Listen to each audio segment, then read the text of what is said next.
কথা বলে, শিক্ষক সামনে দিয়া যায়, শিক্ষককে সম্মান করে না। এর জন্য সবচেয়ে বড় দায়ী হইল ওই অভিভাবক। কারণ এই অভিভাবক সন্তান নিয়ে উস্তাদকে শাসন করতে যায়, ঠিক কিনা বলে? এজন্যই আজ হচ্ছে না।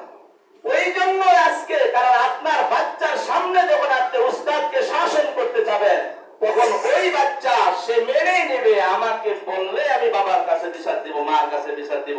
ওই কখনো উস্তাদকে মানবে না। লিখে দিলাম, পরীক্ষা করে দেখেন। যারা, যেই সমস্ত অভিভাবক, যেই সমস্ত গার্ডিয়ানরা উস্তাদকে বাচ্চা নিয়ে আইসা উস্তাদকে ধমক দেয়, শাসন করে, আল্লাহর কসম করে বলি এই সন্তান কোনদিন মানুষ হবে না, হবে না। লিখে নেন, আপনারা প্রয়োজনে ইতিহাস পড়ে দেখুন, উস্তাদের সাথে বেয়াদবি করেছে কোন অভিভাবক, তার বাচ্চা মানুষ হয়েছে এই পৃথিবীর জমিনে কোন ইতিহাসেই নাই, ঠিক কিনা বলে? আর আরেকটা কথা মনে রাখবেন, খুব মনোযোগ দিয়ে, কোন সন্তান যদি, কোন ছাত্র যদি বেয়াদব হয়, ওই বেয়াদব বাচ্চাকে মানুষ বানানো যায়। কোন ছাত্র যদি আদব আখলাক খারাপ থাকে, ওই বাচ্চাকে মানুষ বানানো যায়। কিন্তু কোন অভিভাবক যদি বেয়াদব হয়, আল্লাহর কসম ওই অভিভাবকের সন্তান মানুষ হবে না।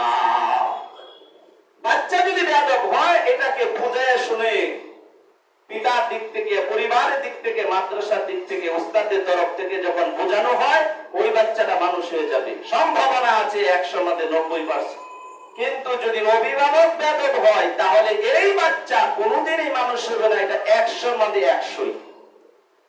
এই জন্য আমরা যারা শুধু মাদ্রাসায় পড়াই, শুধু মাদ্রাসার উস্তাদদেরকে, শিক্ষকদেরকে সম্মান করবেন, এই কথা আমি বলছি না।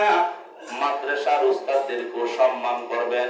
ওই স্কুলে আপনার বাচ্চাকে পড়াচ্ছেন, স্কুলের টিচারকেও সম্মান করবেন। কারণ আপনি হলেন জন্মদাতা পিতা, আর ওই স্কুলের শিক্ষক, মাদ্রাসার শিক্ষক হইল ওই বাচ্চার রুহানি পিতা। এজন্য ছোট খাটো করে দেখার কোনো বিষয় নয়। আপনি যদি মনে করেন আমি টাকা দিয়ে পড়াই, পয়সা দিয়ে পড়াই, এই গরম যদি আপনি দেখান, তাহলে সন্তান মানুষ হবে না। আগে যেরকম আপনারা পড়াশোনা করেছেন, আপনাদের জীবনটা কেমন ছিল, উস্তাদরা মেরেছে, বাসায় গিয়া বলতে পারেন না এই ভয়ে।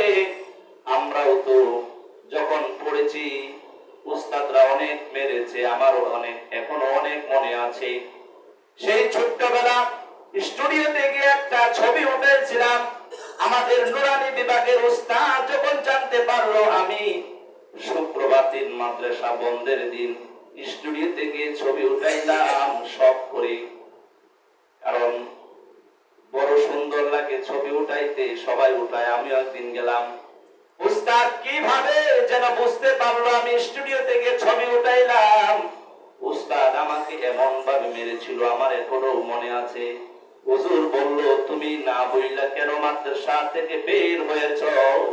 এখনো আমার যদি ওই বাড়ির কথা, এমন জোরে বাড়ি দিছিল, এখনো মাঝে মাঝে হাতটার দিকে তাকাই আর ওই উস্তাদের জন্য দোয়া করি। হাত ওই উস্তাদের বাড়ি খাওয়ার কারণে আজ আল্লাহ হয়তো এই দিকে কবুল করেছে।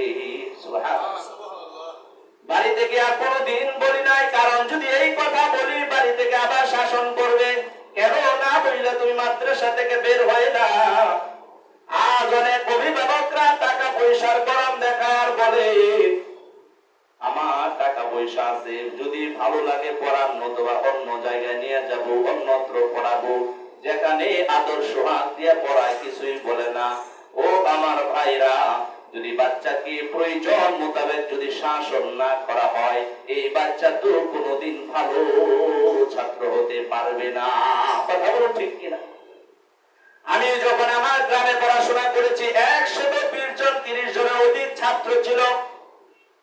যতগুলো অভিভাবক ছিল, সবচেয়ে এলাকার ভিতরে সম্পদশালী ছিলাম আমার পিতা ছিল। একদিনও বাবা কোনোদিন উস্তাদকে এই কথা বলে নাই, সব ছাত্রদেরকে যেভাবে পড়াইবেন, কিন্তু আমার বাচ্চাকে আলাদা পড়াইবেন। আমি মাঝে মাঝে মনে করতাম আরে আমরা তো সবচেয়ে ভালো একটু বড় বংশের, আমি না হয় একটু উল্টাপাল্টা করব। আমারও এখনো মনে আছে বড় ভাই বাড়ি থেকে ধইরা পিটাইতে পিটাইতে মাদ্রাসায় নিয়ে যাইতেন, আর বলতেন হুজুর আমার আর আপনার কাছে রেখে গেলাম, যত মন চায় প্রয়োজন মোতাবেক শাসন করবেন, কোনো আমাদের অভিযোগ নাই। এজন্য দেখবেন আগেকার ছাত্র উস্তাদের সম্পর্ক আর এখনের উস্তাদ ছাত্রের সম্পর্ক আকাশ আর জমিন ব্যবধান। এর জন্য অভিভাবকরাই দায়ী। কিছু না হইতে উস্তাদের বিরুদ্ধে, মাদ্রাসার বিরুদ্ধে, স্কুলের বিরুদ্ধে লেগে যায়। সন্তান তোমরা চিন্তা করে না একটু, কেন আমার সন্তানকে মারলো? উস্তাদের সাথে তো আমার জায়গা জমি নিয়ে কোনো সমস্যা নাই, লেনদেনও কোনো সমস্যা নাই, কেন আমার সন্তানকে মারলো? একটু যদি চিন্তা করে তখনই বুঝতে পারবে তার সন্তানের ভালোর জন্যই প্রহার করেছে। এজন্য আমরা বুঝতে চাই না। অথচ হযরত আলী রাদিয়াল্লাহু তাআলা বলছেন, আমাকে যদি কেউ একটা হরফ পড়ায়, সে ইচ্ছা করলে আমাকে বিক্রি করেও দিতে পারে, কোনো আফসোস না। এই যে দেখেন না, আজকে ইউটিউবে দেখা যায় যে কলেজের শিক্ষককে ছাত্ররা ধাপ ধরে বের করে। এটা ভালো লক্ষণ মনে করছেন অনেক লোকে, বলে ঠিকই আছে, তামসা দেয় হাততালিতে। এটা ঠিক না, এটা এই জাতির অধঃপতন ধ্বংসের দিকে যাচ্ছে। কথা বলো ঠিক কিনা? সম্মানী ব্যক্তিকে সম্মান করতে হবে, একজন বয়স্ক মানুষকে সম্মান করতে হবে, একজন বড় মানুষকে সম্মান করতে হবে। এটা হলো নবীজির শিক্ষা। আর শিক্ষক যদি হয় তাহলে তো শুধু ছাত্রই সম্মান করবে না, ওই ছাত্রের বাবারও উচিত এই শিক্ষককে সম্মান করা। কথা বলো ঠিক কিনা? আমাদের দেশের সবচেয়ে এখন আরবি সাহিত্যিক অনেক বড় একজন আলেম, আলেমরা যারা ছাত্র হয়তো চিনবে, আবু তাহের মিসবাহ দামাত বরকাতুহু। উনার হাতে ধরা অনেক ছাত্র আছে এখন বর্তমানে। উনার কিছু আরবি লেখা বই বাংলাদেশের বিভিন্ন মাদ্রাসায় পাঠ্যসূচিতে অন্তর্ভুক্ত করেছে। আল্লাহু আকবার বলে, সাধারণ কথা নয় যে ক্লাসে এটা এই উনার লেখা বইটা পড়াতে হবে। অনেক মাদ্রাসা এখন বাধ্যতামূলক করেছে অনেকগুলো বই, অর্থাৎ উনার এই বইগুলো ছাত্রদের জন্য, জ্ঞান অর্জনের জন্য বিশাল জ্ঞান ভান্ডার রয়েছে।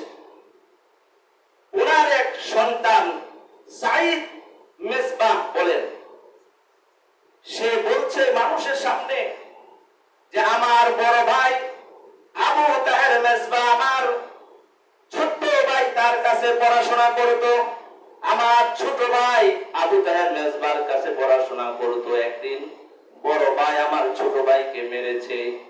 এই কথা, এই কাজ যখন দেখেছে আমার বাবা আবু তাহের, অর্থাৎ আমার বড় ভাইকে শাসন করেছে। কিন্তু একদিন পরবর্তীতে একটা সময় আমার বাবা ভুল বুঝতে পেরেছে, আর বলল আবু তাহের শুধু আমার সন্তান তাই নয়, সে তো আমার আরেকটা সন্তানের উস্তাদ। তাই আমার ছোট্ট সন্তানকে শাসন করার কারণে আমি আমার বড় সন্তানকে আমি রাগারাগি করেছি তার সাথে, অথচ সে তো আমার আরেকটা সন্তানের উস্তাদ। এজন্য সাইদ মিসবাহ বলেন, পরিবারের আমাদের ভাই বোন সবাই একসাথে বসা, ওই সময় আব্বা বড় ভাইয়ের পা ধরে ক্ষমা চাইতেছে আর বলতেছে, আমার সন্তান, তুই আমার সন্তান, ওইটাও আমার সন্তান, কিন্তু তুমি আমার সন্তানই নয়, আমার আরেকটা সন্তানের পিতা তুমি। এই জন্য আমি তোমার কাছে ক্ষমা চাই, তুমি মাফ করে দাও। সাধারণ বিষয় মনে করছে। এজন্য তো আজকে কবুল করেছে, সব ভাইগুলো বড় বড় আলেম হয়েছে। আজকে আবু তাহের মিসবাহ সাহেব এত দামি হয়েছেন, এলেমের জ্ঞান ভান্ডার তার ভিতরে। আরেকটা গল্প শোনা, ইমামে আজম ইমামে আবু হানিফা রাহমাতুল্লাহি আলাইহি, আজকে আমি কিতাব থেকে নোট করেছি অনেকগুলো বড়দের জিন্দেগি নোট করে, সবগুলো বলতে পারবো না। ইমামে আজম রাহমাতুল্লাহি আলাইহি বলেন, আমার শিক্ষক ছিলেন ইমাম হাম্মদ রাহমাতুল্লাহি আলাইহি। ইমাম হাম্মদ অর্থাৎ আমার উস্তাদ যতদিন বেঁচে ছিল ততদিন পর্যন্ত আমার এই দুটি পা কোনদিন ওই দিক দিয়ে ঘুমাই নাই। নাও আল্লাহু আকবার বলে, এই জন্য ঘুমাই নাই। আমার উস্তাদের বাড়ি এইদিকে, না জানি আমার পাটা আমার উস্তাদের দিকে দেওয়ার কারণে বেয়াদবি হয়ে যায়। ও ভাইরা আমার, ওইদিকে পা দিয়া যদি তিনি ঘুমাইতেন অথবা বসতেন কোনো গুনাহ হইতো বলে? কোনো গুনাহ হইতো না। তারপরও তিনি এতটুকু সম্মান করেছেন। ইমাম শাফি রাহমাতুল্লাহি আলাইহি বলেন, আমার ইমাম ছিলেন, আমার উস্তাদ ছিলেন ইমাম মালিক রাহমাতুল্লাহি আলাইহি। ইমাম মালিক রাহমাতুল্লাহি আলাইহির দরবারে যতদিন আমি পড়াশোনা করেছি, আমার কিতাবের পৃষ্ঠাটা ধীরে ধীরে উল্টাইতাম, কারণ যদি জোরে এইভাবে উল্টাই না জানি উস্তাদের সামনে আমার বেয়াদবি হয়ে যায়। এই ছিল ছাত্র উস্তাদের সম্পর্ক। ভাইরা আমার, এই যে উস্তাদদেরকে বলবো, অভিভাবকদেরকে আমি লক্ষ্য করে বলছি, আপনার সন্তানদেরকে যে প্রতিষ্ঠানে পড়ান, উস্তাদদেরকে, শিক্ষককে মূল্যায়ন করবেন। মনে রাখবেন, যদি মূল্যায়ন না করেন তাহলে আমি লিখে দিতে পারি, দিলের জায়গায় লিখে নেন। আপনারা ঘুরে ঘুরে দেখেন, আপনাদের সাথে যারা পড়াশোনা করে, যেমন আমাদের সাথে অনেক পড়াশোনা করছে একসাথে, অনেক অভিভাবকদেরকে দেখছি যে মাদ্রাসায় গিয়ে খালি অভিযোগ দিত, কিন্তু আমার বাবা কোনোদিন অভিযোগ দেন। আমার ভাইও মাঝে মাঝে বলতাম, বাবাই মনে হয় আমাকে ভালোবাসে না। অনেক গার্ডিয়ান এসে উস্তাদকে শাসন করে, তা আমার জন্য তো একদিনও বলে না। অথচ আমরা ওই এলাকার ভিতরে আলহামদুলিল্লাহ আপনাদের তো আমরা এখনো প্রভাবশালী, আর্থিকভাবে আলহামদুলিল্লাহ আমরা সবচেয়ে বেশি আছি। কোনোদিন আমরা এখনো কোনোদিন আমার বাবা কোনোদিন যায় নাই। অথচ সাধারণ গার্জিয়ান দেখতাম গিয়ে বলতো, কেউ আমার সন্তানকে কেন মানেন, আপনাকে এমনি রাখা হয়েছে, মাদ্রাসা থেকে আপনাকে বেতন দেয় না, এরকম শাসন করতো। একটাও মানুষ হইতে পারে নাই। এখন গেলে, বাড়িতে গেলে মাঝে মাঝে ওদের সাথে দেখা আর বলে, ভাই রে, আমরা তো মানুষ হতে পারি নাই, বিভিন্ন কর্ম ব্যস্ততা আছে, তুমি তো আলহামদুলিল্লাহ পড়াশোনা করেছো। আমি না শুধু, আপনারাও যারা পড়েছেন আপনাদের জীবনও খেয়াল করে দেখেন, যে সমস্ত অভিভাবকরা বেশি ডাক্তারা ছিল, এদের বাচ্চারা মানুষ হতে পারে নাই, হতেও পারবে না। আল্লাহর কসম করে বলি, উস্তাদের গায়ে যারা হাত তুলতে চায়, শিক্ষকের গায়ে যারা হাত তুলতে চায়, তার সন্তান পড়বে তো দূরের কথা, এটা মানুষই হবে না। এর জবাব একদিন তাকে দুনিয়াতেই পাইবে। রাসূল সাল্লাল্লাহু আলাইহি ওয়াসাল্লাম বলছেন যে একজন আলেম, একজন শিক্ষক, আপনি মনে করেন তাদেরকে আল্লাহ যদি মহব্বত না করতে, এলেম তাকে দান করতো না। এজন্য প্রিয় ভাইরা আমার, আজকের আলোচনাটা আমি এটাই করছি যে শিক্ষককে আপনারা সম্মান করবেন। ইনশাআল্লাহ লিখে নেন, আপনার সন্তান সুসন্তান হবে, বড় হবে। আল্লাহ আমাদেরকে কবুল করুক, বলেন আমিন। কারণ শিক্ষক, রাসূল সাল্লাল্লাহু আলাইহি শিক্ষককে নবীজি নিজেই বলেন, ইন্নামা বুইস্তু মুআল্লিমা, আমি নিজে শিক্ষক। সুতরাং যারা এই জাতি খেদমত করতেছে, শুধু মাদ্রাসায় না, স্কুলে যারা বাচ্চাদেরকে দ্বীনি শিক্ষাচ্ছে এবং ভালো কিছু শিখাচ্ছেন, তারাও শিক্ষক।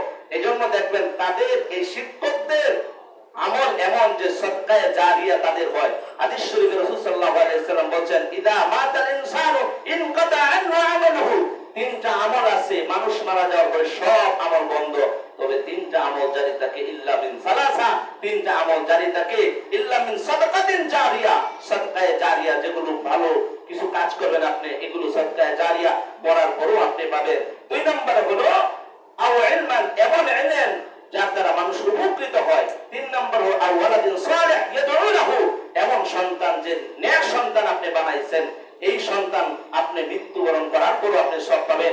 এই সন্তানের পিছনে যে উস্তাদরা মেহনত করেছে, ওই উস্তাদও, ওই উস্তাদ মারা যাওয়ার পরেও এই সন্তানের একটা সওয়াবের অংশ এই উস্তাদের আমল নামা যায়। আল্লাহু আকবার বলেন। আল্লাহ আমাদের সকলকে দ্বীনের জন্য কবুল করুক। যে কথাগুলো বলছি আমল করার তৌফিক দান করুন। আখির দাওয়ানা আলহামদুলিল্লাহি রাব্বিল আলামিন।